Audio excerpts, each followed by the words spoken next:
Hello friends, आप सभी का स्वागत है हमारे अपने यूट्यूब परिवार द स्पेशल फील्ड में। साथियों, आज इस वीडियो में हम बात कर रहे होंगे पेपर नंबर 3 की, जो कि HI फर्स्ट ईयर का है। और इस सब्जेक्ट का नाम है आपका लैंग्वेज एंड कम्युनिकेशन, भाषा एवं संचार। तो ये पेपर कल आपका होने वाला है, जिसमें हम कुछ मोस्ट इम्पॉर्टेंट क्वेश्चनों पर चर्चा कर रहे होंगे इस वीडियो में। तो चलिए स्टार्ट करते हैं। हाँ, एक बात और, ये पेपर जो आपका सॉल्व करवाया जा रहा है, ये पेपर इंग्लिश और हिंदी दोनों भाषा में आपके लिए उपलब्ध है। तो जो बच्चे हमारे इंग्लिश मीडियम के हैं, वे बच्चे ज़रूर इसका PDF लेकर पढ़ लें। ये PDF आपको टेलीग्राम पे मिल जाएगा। टेलीग्राम का लिंक मैं डिस्क्रिप्शन बॉक्स में डाल दूँगी, आप लोग उसके थ्रू ये PDF प्राप्त कर सकते हैं। एक बार ज़रूर रिवीजन कर लें, इसमें मोस्ट इम्पॉर्टेंट क्वेश्चन ही दिए रहेंगे। आप देख सकते हैं शॉर्ट टाइप के क्वेश्चन पूछे गए हैं, जो कि 4 नंबर के होते हैं आपके। वो 4 नंबर वाले क्वेश्चन यहाँ पे सॉल्व कराए जा रहे हैं। ये इंग्लिश में आप देख सकते हैं, इसी को आप हिंदी में भी देखेंगे। जो शॉर्ट टाइप के 4 नंबर के क्वेश्चन होते हैं, जैसे कि आपका संचार क्या है, उनके कार्य क्षेत्र क्या हैं, भाषा क्या है, उनकी विशेषताएं एवं कार्य लिखिए, सामान्य बच्चों में भाषा के विकास के चरणों की व्याख्या करें, भाषाई और गैर भाषाई के बीच में अंतर, मौखिकवाद क्या है, उसके सिद्धांत, शैक्षिक द्विभाषावाद क्या है, उनके सिद्धांत, और संपूर्ण संचार क्या है, उसके सिद्धांत और सीमाएं, भाषा शिक्षण के सिद्धांत, मौखिक श्रवण मौखिक दृष्टिकोण क्या है, उसके सिद्धांत और चरण क्या होते हैं, इसके बारे में। फिर भाषा शिक्षण की किन्हीं 2 तकनीक और भाषा शिक्षण की 2 विधियाँ, साक्षरता कौशल के किन्हीं 4 प्रकार की व्याख्या करें, पढ़ना क्या है तथा उनके चरण एवं प्रकार, इसके साथ साथ लेखन क्या है एवं उसके चरण क्या हैं। इन सभी प्रश्नों पर हम लोग चर्चा करने वाले हैं। आप इसी क्वेश्चन को आप लॉन्ग में भी देखेंगे, शॉर्ट में भी देखेंगे, और साथ साथ आप इंग्लिश भाषा और हिंदी भाषा दोनों भाषाओं में भी आप देखेंगे।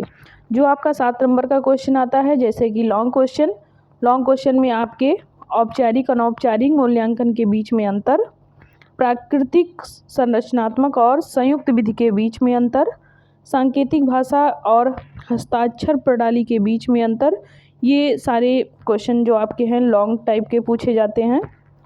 तो सबसे पहले हमसे जो पूछा गया था, हमारा पहला क्वेश्चन क्या था, आप देख सकते हैं, संचार क्या है, उनके कार्य क्षेत्र क्या हैं। तो हमारा पहला क्वेश्चन जो था, उसका आंसर हम देखते हैं। संचार क्या है, तो संचार केवल सूचनाओं को एक स्थान से दूसरे स्थान तक स्थानांतरित करने का कार्य है। यह मौखिक हो सकता है, मुद्रित या डिजिटल मीडिया जैसे किताबों, पत्रिकाओं, वेबसाइटों या ईमेल का उपयोग करके लिखा जा सकता है। यानी कि जैसे कि हम मोबाइल में भी चैटिंग करते हैं, तो वो चैट के माध्यम से भी हमारे भाषा का संचार होता है। या फिर आप ईमेल के माध्यम से भी कोई चीज़ ईमेल करते हैं, तो वह भी भाषा का संचार माना जाता है। किताबों के माध्यम से भी भाषा का संचार होता है, पत्रिकाओं के माध्यम से भी भाषा का संचार होता है। तो भाषा का संचार जो होता है, वो कई माध्यमों के द्वारा होता है। इसी तरह लोग मानचित्र, आर्ट या ग्राफ्स का उपयोग करके भी दृश्य और गैर मौखिकों, यानी कि बिना बोले उपयोग करके शारीरिक भाषा के माध्यम से भी, इशारों के माध्यम से भी, आवाज़ की टोन और पिच का उपयोग करके भी, इस प्रकार से भी वो लोग संचार का माध्यम बनाते हैं, या फिर अपनी भाषा को एक दूसरे के समक्ष रखते हैं, या आदान प्रदान होता है। तो जो ये आदान प्रदान होता है, यही क्या कहलाता है, संचार कहलाता है। यानी कि भाषा का संचार जो होता है, वो किसी एक माध्यम से नहीं होता है, वो उसमें कई माध्यम आपके जुड़े होते हैं, जिसमें आपके डिजिटल मीडिया भी आ जाता है, किताब आ जाती है, पत्रिकाएं, वेबसाइट, ईमेल, या फिर फ़ोन के माध्यम से जो चैटिंग चलती है, या फ़ोन के माध्यम से व्हाट्सअप कॉलिंग हुआ, या फिर नॉर्मल कॉलिंग हुआ, या फिर कह लीजिए मानचित्र है आपका, आर्ट है, ग्राफ्स है, या बिना बोले भी हम ये सारी चीज़ों का आदान प्रदान कर सकते हैं, यानी कि अपनी भाषा का आदान प्रदान कर सकते हैं। जैसे कि शारीरिक भाषा, शरीर के थ्रू को हाव भाव देखकर, या फिर इशारों के माध्यम से, या कुछ आवाज़ की टोन में भी बदल के हम अपने भाषा का संचार कर लेते हैं। आगे हम देखेंगे कि संचार का दायरा क्या है। संचार हमारे मानव जीवन के हर हिस्से में आवश्यक होता है। संचार का दायरा व्यापक एवं बहुत ही व्यापक होता है। मनुष्य किसी न किसी तरह से पालने से कब्र तक संचार में लगा हुआ होता है, यानी कि जन्म से मृत्यु तक वो संचार प्रणाली में जीता है। संचार के बिना कोई एक दिन भी नहीं गुजार सकता है। संचार का दायरा इस प्रकार दिया गया है, जिसमें आपका निजी जीवन में संचार, यानी कि संचार का इतना महत्व है मानव जीवन में कि वो एक दिन भी नहीं गुजार सकता है। अगर किसी दिन वो मौन धारण कर लेता है तो भी वो चाहे इशारों के माध्यम से या उसके शरीर के हाव भाव से किसी न किसी प्रकार से वो संचार करता है, यानी कि भाषा उसका आदान प्रदान होता है। शरीर के माध्यम से भी वो किसी चीज़ को बता रहा है, तो सामने वाला अगर समझ ले रहा है तो समझ लीजिए भाषा का संचार हो रहा है। अब हम बात करेंगे निजी जीवन में संचार। तो निजी जीवन में कैसे संचार होता है। संचार का मानव जीवन के हर हिस्से से गहरा संबंध होता है। हम सुबह से लेकर शाम तक अपनी विभिन्न गतिविधियों में संचार पर ही निर्भर रहते हैं। संचार के प्रयोग के बिना कोई भी अपना दैनिक जीवन नहीं गुजार सकता है, यानी कि अपना निजी जीवन जो उसका होता है, उस जीवन में वो बिना संचार के कोई भी कार्य नहीं कर सकता है। वो एक प्रकार से उसके जीवन का एक हिस्सा बन जाता है और प्रतिदिन वो लोगों के संपर्क में जाता है और लोगों से उसका जो संवाद होता है, संवाद शैली उसकी जो होती है, वो चाहे जिस माध्यम से एक दूसरे से होती है, लेकिन होती है। दूसरा आपका क्या होता है कि सामाजिक जीवन में संचार। अब आप सामाजिक जीवन में किस प्रकार से संचार करते हैं। मनुष्य जो होता है वो सामाजिक प्राणी होता है और समाज में सभी लोग एक दूसरे से जुड़े हुए होते हैं। मनुष्य की इस सामाजिक स्वतंत्रता में व्यावसायिक संचार ने महत्वपूर्ण अपनी भूमिका निभाई है, यानी कि जो भी समाज में रह रहा होता है वो चाहे किसी व्यवसाय के माध्यम से या किसी अन्य माध्यम से, या कह लीजिए अपना एक पहचान बनाने के लिए जिस समाज में रह रहा होता है वहाँ पे वो संपर्क स्थापित करता है, यानी कि कम्युनिकेशन करता है। संचार की उपस्थिति लोगों को अपने दुख खुशी साझा करने में मदद करती है, यानी कि आपकी क्या भावनाएं उत्पन्न हो रही हैं आपके उस सामाजिक जीवन में, वो सारी भावनाओं को व्यक्त करने के लिए आपको किसी न किसी भाषा का सहारा लेना पड़ेगा, चाहे जो भी वो भाषा हो, चाहे वो आपका साइन लैंग्वेज में हो, चाहे वो आपका मौखिक लैंग्वेज में हो, लेकिन आपका वो सहारा बना रहेगा। नेक्स्ट आपका टॉपिक आता है कि राज्य के मामले में संचार। राज्य का जीवन संचार के प्रवाह के बिना नहीं चल सकता है, यानी कि जो राज्य है, राज्य में हो रहे सारे कार्य हैं वह भी बिना संचार के नहीं हो सकता है, बिना एक दूसरे से संपर्क स्थापित किए नहीं हो सकता है। चाहे वो व्यावसायिक संचार हो या फिर अन्य जो मंत्रालय हैं या विभाग हैं या प्रभाग हैं या जो कार्यालय में गतिविधि होती है, उन सभी को बिना संचार के आप निष्पादित नहीं कर सकते हैं, यानी कि इनमें विभिन्न प्रकार के जो माध्यम बनते हैं वो राज्य के कार्यों को संचालित करती हैं। आगे हम बात करेंगे कि व्यवसाय में संचार। इस आधुनिक युग में हम संचार के बिना व्यवसाय के बारे में सोच भी नहीं सकते हैं, क्योंकि जब आप बाहर समाज में निकलेंगे, व्यवसाय करेंगे, 4 लोग आपसे मिलने वाले हैं, तो उसमें आप बिना किसी से बोले, बिना किसी हाव भाव के, या कह लीजिए कि बिना एक दूसरे से कम्युनिकेशन किए आप व्यवसाय नहीं कर सकते हैं। व्यवसाय जो है वो आपके जीवन का आधार होता है, वो आपके बिना कम्युनिकेशन किए नहीं हो सकता है। यह व्यावसायिक योजनाओं और नीतियों को तैयार करने में आवश्यक जानकारी प्रदान करता है। संचार का सीधा संबंध वस्तुओं और सेवाओं के उत्पादन, खरीद और बिक्री, भंडारण, वितरण या फिर अन्य जो व्यावसायिक गतिविधि होती है, उन सब में आपके संचार की ज़रूरत पड़ती है। नेक्स्ट हमारा 5वां है कि प्रबंधन में संचार। अब प्रबंधन में किस प्रकार संचार होता है। प्रबंधन जो होता है संगठनात्मक लक्ष्यों को प्राप्त करने का साधन होता है।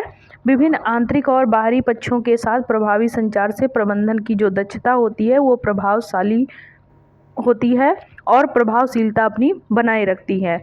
योजना, आयोजन और भर्ती, नेतृत्व, प्रेरणा, समन्वय, नियंत्रण जैसे जो प्रबंधन होते हैं वो सब आपके ध्वनि संचार पर ही निर्भर होते हैं। आगे हम बात करेंगे धर्म में संचार। धर्म में किस प्रकार का संचार होता है? संचार विभिन्न धार्मिक सिद्धांतों के प्रसार में मौजूद होता है। पैगंबरों और संतों ने अपने अनुयायियों को सर्वशक्तिमान के श्लोकों का उपदेश दिया है। अब भी अनेक धार्मिक विचारक धार्मिक श्लोकों का प्रचार एवं प्रसार करने के कर्तव्य पर अपना कर्तव्य निभा रहे हैं। आगे हम बात करेंगे, देखिए आप यहाँ इंग्लिश में भी देख सकते हैं इसके आंसर्स। आगे हम नेक्स्ट पे चलते हैं।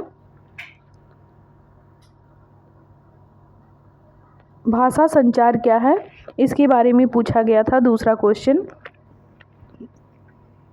आप देख सकते हैं भाषा का अर्थ है कि मनुष्यों द्वारा अपने विचारों और भावनाओं को संप्रेषित करने के लिए उपयोग की जाने वाली जो ध्वनियाँ होती हैं, शब्द होते हैं या पैटर्न की जो प्रणाली होती है वो सब के माध्यम से क्या होता है, भाषा का संचार होता है। और जब हम ध्वनियों का प्रयोग करके अपने इस ध्वनि के माध्यम से दूसरों के समक्ष अपने विचारों को प्रस्तुत करते हैं या अभिव्यक्त करते हैं तो वो क्या कहलाता है, भाषा कहलाता है। भाषा का संचार सबसे सशक्त होता है, सुविधाजनक भी होता है। इसके साथ साथ ये अस्थायी साधन या स्वरूप माना जाता है। आगे बात करेंगे भाषा की विशेषताएं। आगे हम बात करेंगे भाषा की विशेषताएं। भाषा की विशेषताएं क्या होती हैं? भाषा की सामान्य विशेषताएं हैं। नंबर 1, यह सार्वभौमिक है, अर्थात यह एक मानवीय क्षमता होती है। इसे भाषा और वाणी के माध्यम से यानी कि संकेतों के उपयोग से बाह्यकृत भी किया जा सकता है। यह तर्कसंगत है और क्योंकि इसमें भाषाई संकेतों को जोड़ने के लिए कारण के उपयोग की भी आवश्यकता होती रहती है।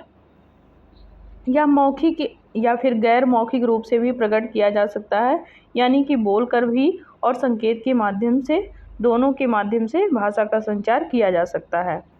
यह मानना है कि यह एक शब्द जो है, उदाहरण के लिए स्पेनिश में बाल या अंग्रेजी में बाल का उस वस्तु के साथ कोई तार्किक संबंध नहीं है जिसका वह प्रतिनिधित्व करता है।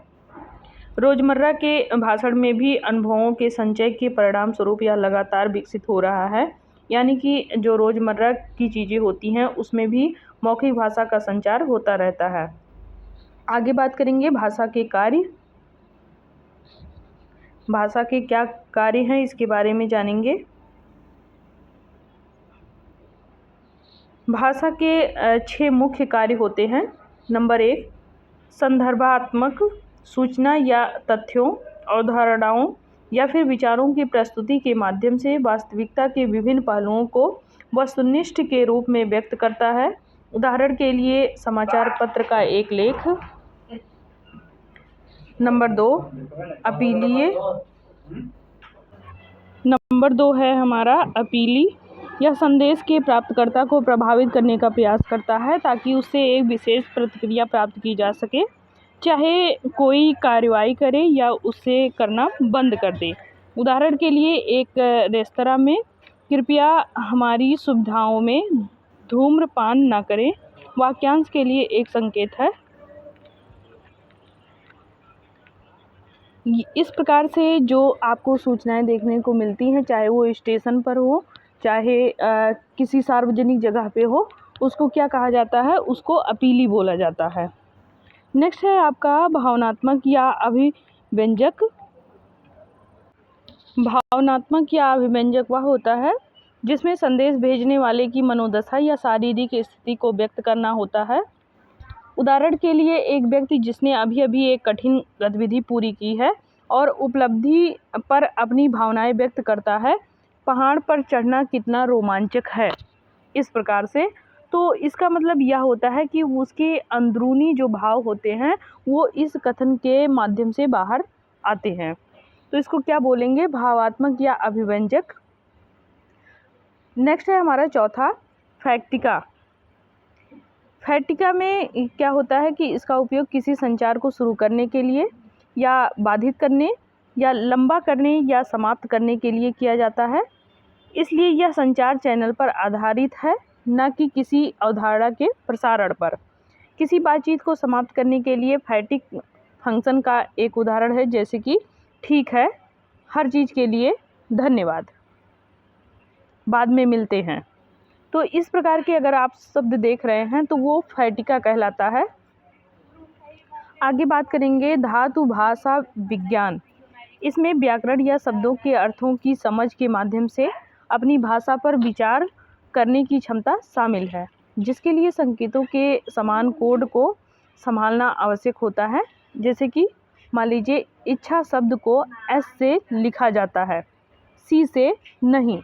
तो इस प्रकार का अगर आपको देखने को मिल रहा है तो वो क्या कहलाता है आपका, वो धातु भाष विज्ञान कहलाता है। आगे बात करेंगे कि काव्य शास्त्र या सौंदर्य शास्त्र क्या होता है। तो इसमें चीज़ों को कहने के तरीके के माध्यम से भावना या सौंदर्य की अभिव्यक्ति को भड़काने के लिए रोज़मर्रा की जो भाषा होती है उसको बदला जाता है। यही हाल साहित्यिक ग्रंथों, उपन्यासों, कविता या गीतों का भी है। उदाहरण के लिए मैंने कहा है कि आप देवदार के पेड़ों और मस्तूलों की तरह हवा में गाते हैं। तो ये क्या होता है, ये काव्य शास्त्र या सौंदर्य शास्त्र होता है। तो ये 6 आपके क्या थे, भाषा के मुख्य कार्य थे। आगे हम फिर चलते हैं। आप देख सकते हैं इधर अंग्रेजी लैंग्वेज आपका आ जाता है और इंग्लिश लैंग्वेज आप अच्छे से पढ़ लीजिएगा, आपको PDF के तौर पे प्रोवाइड कर दिया जाएगा।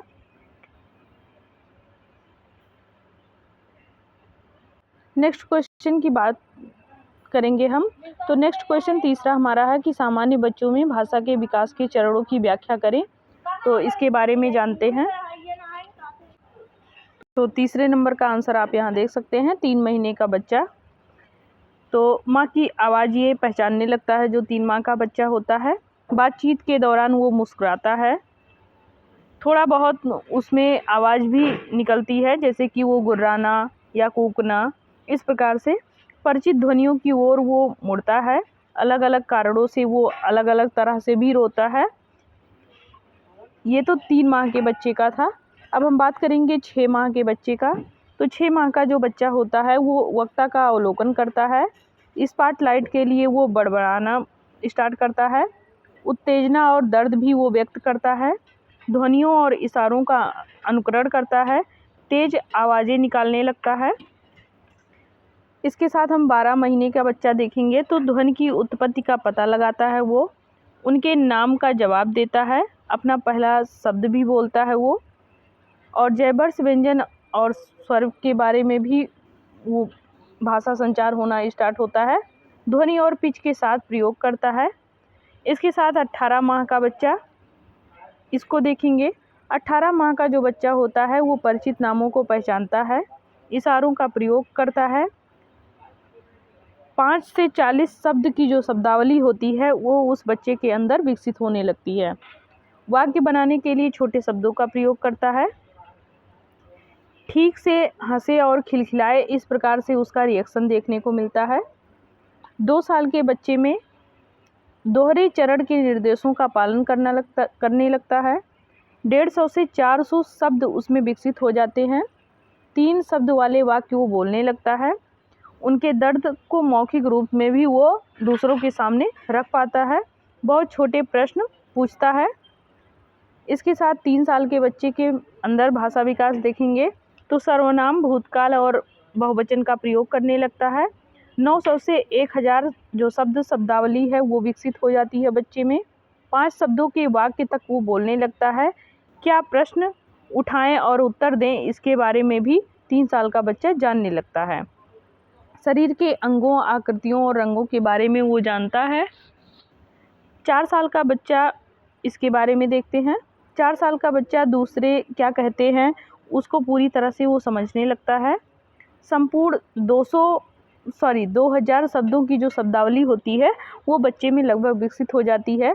प्रश्न को याद रखने लगते हैं ये बच्चे, और 6 शब्दों के वाक्य तक ये लगभग बच्चे बोलने लगते हैं, यानी कि पूरा एक सेंटेंस बोलना स्टार्ट कर देते हैं।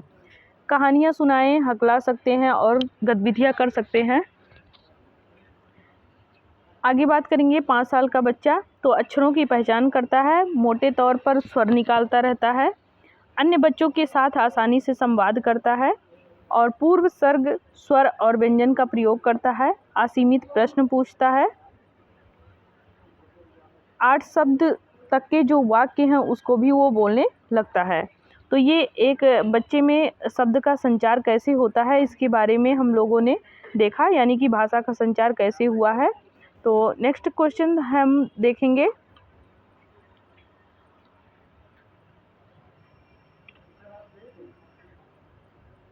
नेक्स्ट क्वेश्चन था हमारा कि भाषाई और गैर भाषाई में अंतर क्या है। तो भाषाई संचार वह संचार होता है जिसमें किसी संदेश को व्यक्त करने के लिए शब्दों का प्रयोग किया जाता है। उदाहरण के लिए जैसे कि 2 लोगों के बीच में बातचीत। गैर भाषाई संचार वह है जिसमें किसी संदेश को प्रसारित करने के लिए शब्दों का प्रयोग नहीं किया जाता है, बल्कि इशारों या ध्वनियों या छवियों या संकेतों के माध्यम से अपनी भाषा का संचार किया जाता है। उदाहरण के लिए एक विज्ञापन छवि जिसमें केवल एक तस्वीर होती है और उस तस्वीर के माध्यम से हम समझ जाते हैं कि क्या कहा जा सकता है इस प्रचार के माध्यम से। नेक्स्ट क्वेश्चन आप देख सकते हैं, मौखिकवाद क्या है। द्विभाषा क्या होता है इसके बारे में पूछा गया है। तो द्विभाषा क्या होता है। द्विभाषी शिक्षा एक निर्देशात्मक दृष्टिकोण होता है जिसमें छात्रों को 2 भाषाओं में पढ़ना शामिल होता है। आमतौर पर उनकी जो मूल भाषा होती है वो दूसरी भाषा, दोनों भाषाओं में दक्षता विकसित करने और शैक्षणिक सफलता को सुविधाजनक बनाने के लिए यह दृष्टिकोण छात्रों को भाषाई और सांस्कृतिक विविधता को पहचानता है और उन्हें बहुभाषी दुनिया में नेविगेट करने के लिए उपकरण प्रदान करता है। द्विभाषी शिक्षा जो होती है वो विभिन्न पद्धतियों को शामिल करती है। इसमें छात्रों, समुदायों और बड़े पैमाने पर समाज के कई लाभों का प्रदर्शन किया जाता है। आगे हम बात करेंगे संपूर्ण संचार यानी कि कम्युनिकेशन क्या है। तो कम्युनिकेशन के बारे में, उसके लिमिटेशन क्या है, इसके बारे में हम जानेंगे। तो आप देख सकते हैं कि संपूर्ण संचार दृष्टिकोण संचार कठिनाइयों वाले व्यक्तियों को सबसे सुलभ तरीके से संवाद करने की अनुमति देता है। भाषण और भाषा चिकित्सक किसी व्यक्ति का उनका सर्वोत्तम क्षमता और यथासंभव प्रभावी ढंग से संवाद करने में मदद करने के लिए संपूर्ण संचार का उपयोग करेंगे। इसमें संपूर्ण संचार में संचार के सभी प्रकार शामिल होते हैं। भाषण और भाषा चिकित्सक संचार के सभी रूपों पर काम करेंगे जो संचार कठिनाई वाले व्यक्ति के लिए उपलब्ध है। ये आप देख सकते हैं, इधर इंग्लिश में आपका है। अब लॉन्ग क्वेश्चन के बारे में बात करेंगे जिसमें आपका औपचारिक मूल्यांकन पूछा गया है। तो औपचारिक मूल्यांकन क्या है और अनौपचारिक मूल्यांकन क्या है इसके बारे में जानेंगे। तो हम लोग बहुत फास्टली इसको कवर करेंगे। औपचारिक मूल्यांकन। औपचारिक मूल्यांकन क्या है कि औपचारिक मूल्यांकन में कई डेटा संचालित तरीके से शामिल होता है जिन पर शिक्षक छात्र मूल्यांकन के लिए निर्भर होते हैं। इस प्रकार मूल्यांकन के अक्सर एक मानक ग्रेडिंग प्रणाली का प्रयोग किया जाता है जो शिक्षकों को प्रत्येक छात्र को निष्पक्ष रूप से स्कोर करने की अनुमति देता है। ये आपका क्या कहलाता है, औपचारिक मूल्यांकन। अब हम बात करेंगे अनौपचारिक मूल्यांकन। अनौपचारिक मूल्यांकन एक सहज मूल्यांकन पद्धति होती है जहां शिक्षक किसी रूब्रिक या मैट्रिक के आधार पर छात्रों के प्रदर्शन को मापे बिना उसका मूल्यांकन करता है। अनौपचारिक मूल्यांकन विधियों की संरचना शिक्षकों को सीखने की अवधि में विभिन्न बिंदुओं पर छात्र की प्रगति का निरीक्षण करने की अनुमति प्रदान करता है। तो ये किसके अंतर्गत आता है, अनौपचारिक मूल्यांकन के। नेक्स्ट हम बात कर रहे होंगे कि अवयव औपचारिक मूल्यांकन और अनौपचारिक मूल्यांकन क्या है। तो इसमें आप देख सकते हैं कि इसकी परिभाषा क्या है यह मानकीकृत उपकरणों और परीक्षणों की सहायता से छात्र के प्रदर्शन को आंकने का एक तरीका है। यह मूल्यांकन का प्रकार है जो मानकीकृत उपकरणों का प्रयोग नहीं करता है, बल्कि अवलोकन के माध्यम से छात्रों के प्रदर्शन की जांच करता है। इसका प्रकार अगर देखें तो औपचारिक मूल्यांकन के दो प्रकार हैं, मानक संदर्भित मूल्यांकन और मानदंड संदर्भित मूल्यांकन। तो मानक संदर्भित मूल्यांकन ये आपका पहला हो जाएगा और मानदंड संदर्भित परीक्षण ये आपका दूसरा हो जाएगा। अनौपचारिक मूल्यांकन के सामान्य प्रकार क्विज, लेखन, नमूने और असाइनमेंट होते हैं। दायरा एक अनौपचारिक मूल्यांकन एक छात्र के ज्ञान का व्यापक दृष्टिकोण प्रदान कर सकता है। अनौपचारिक मूल्यांकन शिक्षक को व्यक्तिगत छात्र के अनुभव के विश्लेषण से गुजारने की अनुमति देता है। फिक्सिबिलिटी इसमें क्या है, तो फिक्सिबिलिटी इसमें यह होता है कि औपचारिक मूल्यांकन में अच्छी तरह से परिभाषित मानदंडों का उपयोग किया जाता है और प्रशिक्षक ग्रेडिंग प्रणाली से विचलित नहीं हो सकता है इसमें, जबकि प्रशिक्षक छात्रों की आवश्यकताओं के अनुसार अनौपचारिक मूल्यांकन को समायोजित कर सकता है। स्कोर तुलना अगर करें तो अनौपचारिक मूल्यांकन में प्रशिक्षक उसी कक्षा में छात्र के प्रदर्शन या स्कोर की तुलना करता है, जबकि अनौपचारिक मूल्यांकन में प्रशिक्षक छात्र के प्रदर्शन की तुलना उसके पिछले प्रदर्शन के साथ में करता है। उद्देश्य औपचारिक मूल्यांकन का उद्देश्य छात्रों की शैक्षणिक प्रगति के बारे में जानना होता है और अनौपचारिक मूल्यांकन का प्रयोग छात्र की प्रगति और कौशल स्तर को जानने का मूल्यांकन होता है। आगे हम बात करेंगे संरचनात्मक तरीके। तो संरचनात्मक तरीके क्या होते हैं? संरचनात्मक विधियां भाषा शिक्षण को दीवार बनाने के समान में मानी जाती हैं। ईंट दर ईंट काम आगे बढ़ता रहता है। इसमें संरचनात्मक विधियों की जो मुख्य विशेषताएं होती हैं वो निम्नलिखित होती हैं, जिनमें इनका मानना है कि भाषा सिखाने योग्य है, इसीलिए सिखाई जानी चाहिए भी। यह संरचना का प्रतिनिधित्व करने के लिए एक प्रतीक प्रणाली के उपयोग की तरह वकालत करता है। आगे बात करेंगे तो छात्रों को ये व्याकरण संबंधी पहलुओं का विश्लेषण करने, वर्गीकरण करके व्याकरण के नियमों पर काम कराया जाता है। यह ड्रिल के माध्यम से कठोर अभ्यास की वकालत करता है। भाषा के विकासशील पैटर्न में याद रखना और नकल करना, काल काल, टॉक टॉक, वाक वाक, पास पास आदि इस तरीके से इसमें अभ्यास कराया जाता है। यह बहुत कम लचीलेपन के साथ अत्यधिक अनुक्रमित पाठ्यक्रम की वकालत करता है। नीचे दो संरचनात्मक विधियों का यथावत इसमें वर्णन भी किया गया है, जिसमें आपके प्राकृतिक तरीके आएंगे। प्राकृतिक तरीकों का मानना है कि भाषाएं सिखाने योग्य नहीं हैं, वे सीखने योग्य हैं। किसी को एक्सपोजर और इनपुट सुनिश्चित करना होगा और बच्चे स्वाभाविक रूप से इसमें सीख सकते हैं भाषा को।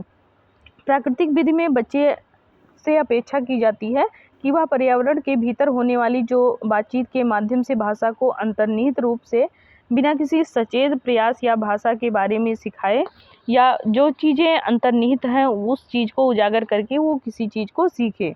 किसी भी प्रतीक प्रणाली का इसमें उपयोग नहीं किया जाता है। साथ ही इसमें सामान्य भाषा विकास के बारे में जानकारी भाषा के लक्ष्यों और हस्तक्षेप रणनीतियों को निर्धारित करने का आधार है। यहाँ सीखने के अनुभवों और हस्तक्षेप रणनीतियों की योजना इस तरह से बनाने पर ध्यान केंद्रित किया गया है कि बच्चा या फिर शिक्षक के बीच में संवादात्मक जो बातचीत होती है वो यथासंभव घरेलू जैसा ही माहौल वहाँ पर हो। भाषा संचार के माध्यम से सीखी जाती है। बच्चे सामाजिक परिवेश में अपने अचेतन तरीके से भाषा को आराम से और आसानी से सीख लेते हैं। कोई भी उन्हें विशेष रूप से नहीं सिखाता। भाषा का विकास परिस्थितियों से होना चाहिए, ना कि अभ्यास से होना चाहिए। भाषा क्षमता भाषा विकास का अंतिम लक्ष्य होता है। इसका मतलब है कि छात्रों को विभिन्न संदर्भों और विभिन्न उद्देश्यों के लिए संवाद करने में ये सक्षम होना चाहिए। भाषा की जो पाठ्य सामग्री है बच्चे के आवश्यकता के अनुसार ही उनको देनी चाहिए ताकि बच्चा सीखने में सक्षम हो सके। आगे हम बात करेंगे जो आपका साइन लैंग्वेज है और लैंग्वेज है, इन दोनों में अंतर। तो सांकेतिक भाषा की अपनी व्याकरणिक संरचना या सांस्कृतिक पहचान और विरासत होती है, और वे चेहरे के भाव, हाथ की गतिविधियों, शरीर की भाषा और ओठों के पैटर्न के संयोजन के उपयोग से ही इसमें भाषा सीख पाते हैं। जबकि आपका जो वैसे भाषा होता है, यानी कि सिंगिंग सिस्टम टाइप का, इसमें मकाटन या फिर सिंगलांग जैसे साइन सिस्टम संचार कार्यक्रम होते हैं, जो आमतौर पर भाषण और भाषा चिकित्सकों द्वारा निर्मित होते हैं। वे बोलने और भाषा संबंधी कठिनाइयों, बोलने में देरी या सीखने की जो अक्षमता वाले बालक या व्यक्ति होते हैं, उनके लिए ये डिज़ाइन किया गया है। उनमें भाषण, हाथ की गतिविधियों और प्रतीकों का संयोजन शामिल हो सकता है। साइन सिस्टम में व्याकरणिक संरचना नहीं होती है और इसे भाषण का समर्थन करने के लिए एक डिज़ाइन किया गया है, जिसमें उपयोगकर्ता के बोलने के समय ही संकेतों और प्रतीकों का हस्ताक्षर किए जाते हैं और इसमें दिखाए जाते हैं। तो इस प्रकार से ये आप देख सकते हैं कि सांकेतिक भाषा और आपके सिंगिंग भाषा, ये दोनों में किस प्रकार से अंतर बताया गया है। आगे आपका ये इंग्लिश में डिफाइन किया गया है, तो आप सब देख सकते हैं। इस प्रकार से इसमें हम लोगों ने कुछ इम्पॉर्टेंट क्वेश्चनों पर चर्चा की है। तो आप लोग इस वीडियो को ज़रूर देख लें, चाहे रात में देख लीजिएगा या सुबह उठते ही इस वीडियो को ज़रूर देख लीजिएगा, ताकि आप लोगों को अच्छे से पेपर में अगर कोई क्वेश्चन नहीं आ रहा है तो उसको आप अच्छे से कर ले जाएं, बेहतर ढंग से कर ले जाएं, अच्छे नंबरों से आप पास हों। और इसलिए वीडियो देखना आप लोगों के लिए ज़्यादा ज़रूरी है। इसमें मोस्ट इम्पॉर्टेंट क्वेश्चन है और इस वीडियो से आपको लगभग क्वेश्चन आपके पेपर में देखने को मिल सकते हैं। तो आप लोग रात में जगें, पढ़ाई करें और अच्छे से तैयारी करके सुबह जाएं, ताकि आपका पेपर बेहतर ढंग से हो। तो तब तक के लिए बहुत बहुत धन्यवाद। यदि आप लोगों को वीडियो अच्छी लग रही हो तो आप लोग कमेंट बॉक्स में ज़रूर लिखें, कमेंट बॉक्स में बताएं कि वीडियो में आपको किस प्रकार की दिक्कत हो रही है, या वीडियो में कुछ समझ में नहीं आ रहा आप लोगों को, तो वह भी आप लोग कमेंट बॉक्स में लिख सकते हैं। इसके साथ ही आपके और भी संगी साथी पेपर दे रहे होंगे, तो उनको भी ये वीडियो ज़रूर शेयर करें, ताकि उनको भी लाभ प्राप्त हो सके। और वीडियो को लाइक करें, सब्सक्राइब करें और शेयर भी करें। तब तक के लिए बहुत बहुत धन्यवाद। Bye bye, take care.